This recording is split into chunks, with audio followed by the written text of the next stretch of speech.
तो थोड़ा लोगों के संकट देख के थोड़ा मन में दुख हुआ बहुत। तो लेकिन मेरे दुख बहुत छोटे हैं। पंजाब में जो संकट आया है, हिस्ट्री में पहले कभी ऐसा हुआ नहीं। आने वाली कई पीढ़ियां याद रखेंगी इस आपदा को, इस मंजर को।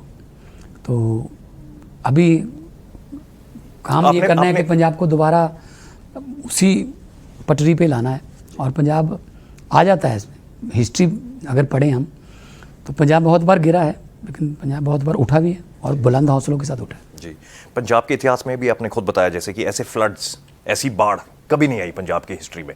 88 की बात होती है कि उस टाइम पर पंजाब में बाढ़ आई थी, लेकिन इस बार सारी, जिसको कहते हैं हदें सारी पार हो गई इस बार। लेकिन आपको रीज़न क्या नज़र आता है इसमें कि क्या हुआ इतनी बाढ़ इस बार? बड़ी एलिगेशंस भी लगती हैं आपके ऊपर, क्रिटिसिज्म भी होता है कि मिसमैनेजमेंट थी, ये हो सकता था, वो हो सकता था। लेकिन आपकी ऑब्जर्वेशन में इस बार जो इतना पानी पंजाब में आया, क्या रीज़न देखते हैं आप उसका? देखो, राजनीति नहीं इस पे करनी चाहिए। पूरी दुनिया में क्लाइमेट चेंज हो रहा है। 1.5 डिग्री सेल्सियस लगभग तापमान बढ़ गया है, ग्लेशियर पिघल रहे हैं, और कुदरत के साथ छेड़छाड़ बहुत हो रही है। ऊपर से हिमाचल से पानी आया, हिमाचल वाले भी कैसे रोक लें? ग्रेविटी बंदा तो आएगा ही ना। पहाड़ों के पहाड़ बह के आ गए, अब हाईवे बन गए पहाड़ों की जड़ों में। थोड़ा सा बादल फटे, पहाड़े आ गए साथ में।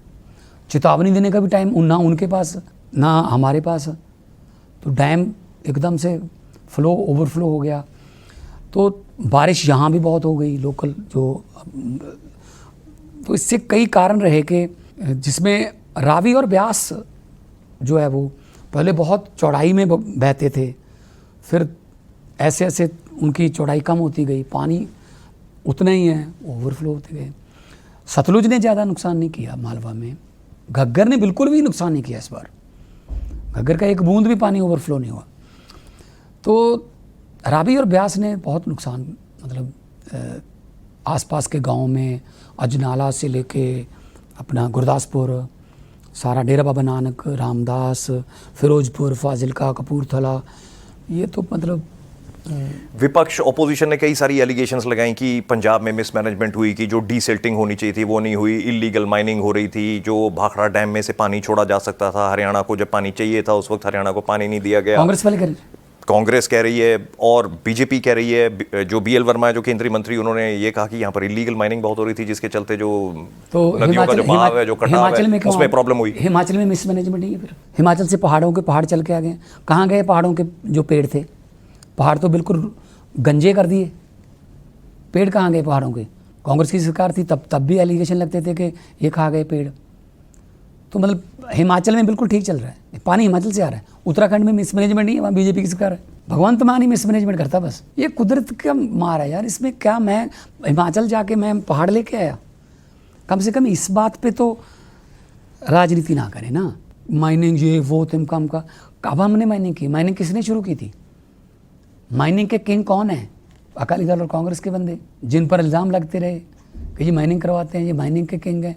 किसी का नाम रेता बरकंदी रखा हुआ लोगों ने, वो रेते का ही काम करता है। किसी का नाम मतलब ड्रग पे रखा हुआ है, किसी का नाम। तो सब समस्याओं की जड़ तो ये दोनों थे। हम तो 3 साल पहले ही आए हैं कि सारी समस्याएं 3 साल में हम ले आए। समस्या उनको पंजाब की नहीं चिंता, उनको समस्या ये है कि तीसरा बंदा क्यों आ गया? आम घर का बच्चा, आम घर का बेटा को हमारी कुर्सी पे क्यों बैठ गया? यहाँ तो हमारे बेटे बैठते हो। इसीलिए हमें कभी मटीरियल कहते हैं, कभी जमूरे कहते हैं। बोलने दो, कोई बात नहीं।